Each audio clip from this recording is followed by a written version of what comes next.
Hi everyone, welcome back to my channel. I'm Huck, and we're gonna do the Beauty and the Beast book tag. So I was not tagged by anyone to do this tag, I just really wanted to do one and this looked like a lot of fun. I will try and find the original tag and link it down below, but I will definitely put at least where I got these questions from if I can't find the original. Don't mind me, I'm just gonna be reading the questions off my phone. So the first question is, oh what a guy Gaston, a villain you can't help but love. So for this one, I actually just very recently would not have had an answer for this, but I just recently read a book that helps me with this answer, which is Vicious by V.E. Schwab. And from this book, the villain that I will be choosing is Victor Vale, who is the protagonist of the book, but is also a villain. This book, pretty much all of the characters are villains. There are no real good guys and bad guys. They're all bad guys, but there are some bad guys that are less bad than the other bad guys.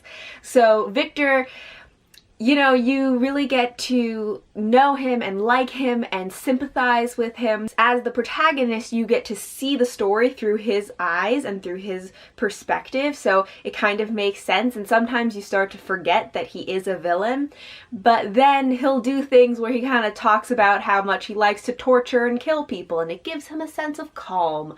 So like, that's creepy. Really loved Victor as a character, and he is a villain that I definitely really loved. I had a lot of conflicting feelings about loving a villain so much, but I really enjoyed Victor Vale. Question 2 is, here's where she meets Prince Charming, your OTP. For this one, I don't know if I really have an OTP. There are a lot of ships that I like, but I don't know if they would count as like OTP status. But there is one that I really love, which is Alex and Magnus from Magnus Chase and the Gods of Asgard by Rick Riordan. This is a trilogy, and Alex shows up in the second book. This is the second book, The Hammer of Thor. And I love Alex's character so much, and I enjoy Magnus a lot. He's so derpy. But I do like him, and I love them as a ship. Like, they may be OTP status. I was so invested in this relationship, like shipping it so hard. The third question is, I want so much more than this provincial life, a character destined for greater things. So for this one, I picked Adam Parrish from The Raven Boys by Maggie Stiefvater. This is one of my new favorite series. I read it last year, and I love it so much, and Adam is my favorite character from this series. Like, I love him so much, and he deserves so much better. And his background, like, he doesn't have a great family, and his parents are really horrible to him, and he just deserves so much more. He deserves so much better. I think he deserves the world. I just want him to be happy and successful and just, you know, all the warm fuzzies for him. I just want Adam to be happy, and I want his life to be good. And he is destined for greater things, both magically and just in life. You know, I think he is destined for greater things. He's going to make his life great for himself because he is a hard worker, and he is determined to better his life and have better things, have a better life, and he deserves it. He just deserves the world, and I love him so much. I lost count of which question we're on, but this might be number 4, and it is Be Our Guest, a book that made you hungry. So for this one, I am picking Redwall by Brian Jakes, and Redwall, they're always talking about the food. I mean, the book is about mice, but the way they describe the food that the mice are eating, like, it sounds weird, but the food sounds so good. They're always talking about like acorn soup and elderberry wine. If someone offered me like acorn soup, I'd probably be like, that sounds weird. But the way he describes it in these books, it sounds so good. And reading these, I always am just like, I need all the food after eating. I need all the food after reading this book. Next question is Beauty and the Beast, Opposites Attract. And for this one, I picked Six of Crows by Leigh Bardugo. The ones I'm specifically talking about are Nina and Matthias. I actually really like Nina and Matthias. In Six of Crows, I didn't like them that much. I thought they were kind of like boring.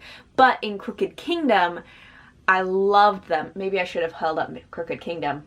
It's too late now. In Crooked Kingdom, Nina and Matthias are definitely an opposites attract kind of situation.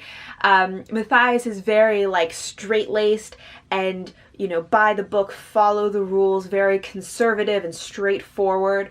And Nina is very like lots of energy and really just like, I do what I want. And she is very funny and teasing and much looser in her approach to life.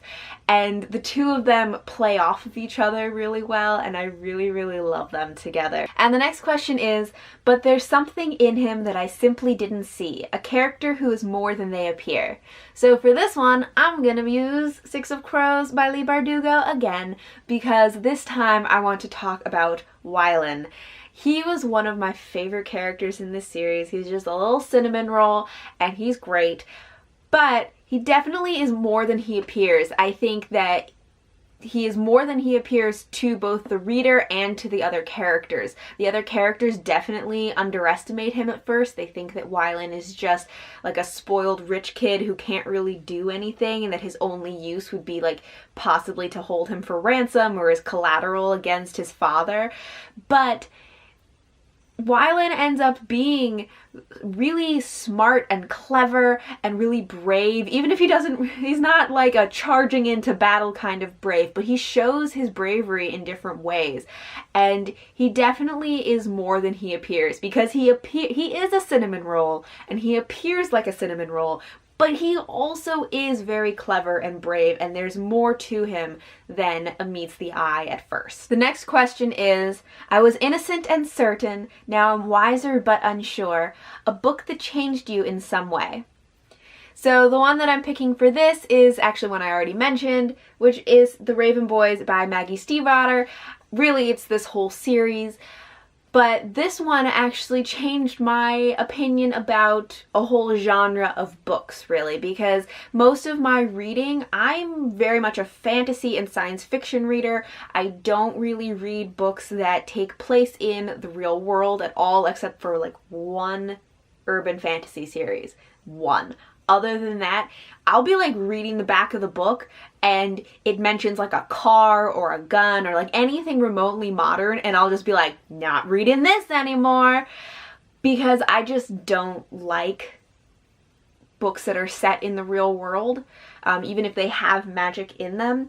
But I read this series, which is set in modern day Virginia, and I loved it so much. It definitely has magic in it. It has magical elements, but it kind of changed my perspective and made me more open to trying another genre that is still within fantasy. It may not seem like a big deal to other people to be like, oh, I'll read like contemporary fantasy instead of like high fantasy. But like to me, that's a big deal, because I really would just like drop a book if it seemed like it was going to be in the real world. The next question is, Kill the Beast, a book you picked up because of the hype. So there are a lot of books that I have picked up because of the hype, especially recently, but the one for this question is Every Heart a Doorway by Seanan McGuire. This is one that I only heard about because of BookTube. I heard so many great things about the story and the characters and the representation in it and diversity and everything, and I don't know if it's one that I would have picked up on my own. It sounded like interesting to me, but not necessarily one that I was like, I have to read it.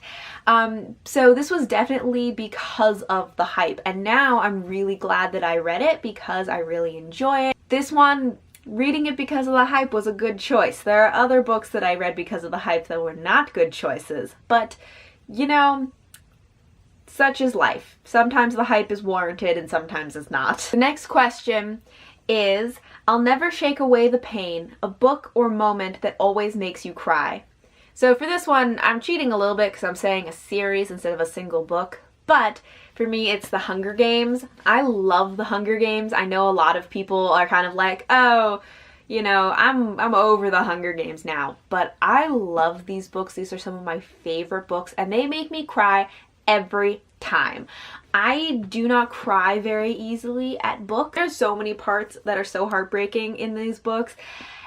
Every time I read these, I can say they definitely make me cry, but every time I read them, something different makes me cry. It's not the same experience every time I read them. And that's part of why I love them so much, because I get something different out of this series every time I read it. Something different, a different scene or concept or aspect of the story really like hits me differently every time, and it's a different experience for me. So I love these. I could just ramble about the Hunger Games forever, but these definitely make me cry every time I read them. And the last question is, how does a moment last forever? A book that you've loved since you were little.